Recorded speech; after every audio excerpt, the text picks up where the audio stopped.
എത്രയോ ആൾക്കാരെ നമുക്ക് നാട്ടിൽ കാണാൻ വേണ്ടി പറ്റും. ജ്വല്ലറിന് മുമ്പിൽ നിൽക്കുന്ന ആളുകളെ കാണാൻ വേണ്ടി പറ്റും.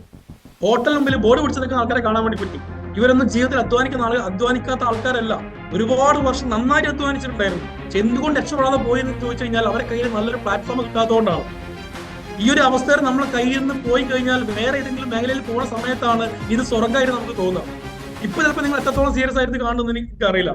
പക്ഷെ ഒരു കാര്യം ഞാൻ പറയാം, ഒരു മനുഷ്യായുസിൽ ഒരു പുരുഷായുസിൽ നേടാൻ പറ്റാത്തത് നിങ്ങൾക്ക് ഒരു 2-3 വർഷം കൂടി നേടാൻ പറ്റുന്ന ഒരു ഓപ്പർച്യൂണിറ്റിയിലാണ് എത്തിയിട്ടുള്ളത്.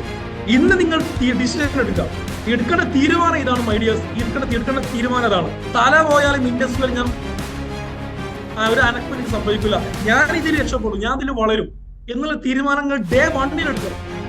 ചെയ്ത് നോക്കട്ടെ എന്നുള്ള ഒരു സംശയത്തിന്റെ നേരിൽ നിങ്ങൾ ഇതിനെ കാണരുത്. തീരുമാനം എടുത്തിട്ട് വേണം ഇറങ്ങാൻ. ഞാൻ രക്ഷപ്പെടുന്നില്ല, എന്റെ കരിയർ ഇതാണ്, ഇത് തീരുമാനിക്കണം. അങ്ങനെ തീരുമാനിച്ച് നിങ്ങൾ ഇറങ്ങാൻ വേണ്ടി കേൾക്കാനാവുക. ഒറ്റ കാര്യോട് ഞാൻ പറയുകയാണ്, ജീവിതത്തിൽ രക്ഷപ്പെടാൻ പറ്റിയ ഒരു മഹത്തരമായൊരു അവസരമാണ്. ഇത്ര ഈസിയായി രക്ഷപ്പെടാൻ വേണ്ടി പറ്റുന്നത് ഒരു ഓപ്പർച്യൂണിറ്റി വേറെ നമുക്കില്ല. അതുകൊണ്ട് മുറുകെ പിടിക്കുക. മുള്ളു പിടിക്കുകയാണെങ്കിൽ മുറുക്കെ പിടിക്കണം എന്നാണല്ലോ നമ്മൾ കേട്ടിട്ടുള്ളത്. മുറുക്കെ പിടിക്കുക ഈ ഒരു അവസരം. നിങ്ങൾ ലീഡേഴ്സിന്റെ കൂടെ ചേർന്ന് നിൽക്കുക. എന്ത് പ്രതിസന്ധികൾ വന്നു കഴിഞ്ഞാലും, എന്ത് പ്രശ്നങ്ങൾ വന്നു കഴിഞ്ഞാലും അതിനപ്പുറത്തോട്ട് നിങ്ങൾക്ക് ഒരു ബ്രൈറ്റ് ആയ ഫ്യൂച്ചർ ഉണ്ട് എന്നുള്ളത് നിങ്ങൾ മനസ്സിലാക്കുക.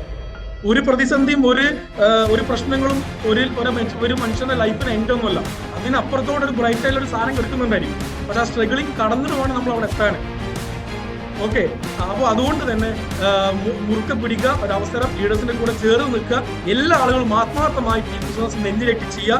എല്ലാ ആളുകൾക്കും വലിയ വിജയങ്ങൾ ഉണ്ടാവട്ടെ എന്ന് ഞാൻ ആത്മാർത്ഥമായിട്ട് വിഷ് ചെയ്യാണ്. അതേപോലെ തന്നെ ഇന്ന് എന്റെ ഈ ഒരു ലെവലിലോട്ട് എത്തിയിട്ടുള്ള എന്റെ ലീഡേഴ്സിനും അതേപോലത്തെ ഓർഗനൈസേഷനും അതേപോലെ തന്നെ കമ്പനിക്കും നന്ദി പറഞ്ഞുകൊണ്ട് എന്റെ ഈ ഒരു എക്സ്പീരിയൻസ് ഞാൻ ഇവിടെ വൈൻഡപ്പ് ചെയ്യുന്നു. Thank you so much. Wish you all the best. ജയ് ഹിന്ദ്, ജയ് ഹിന്ദ്.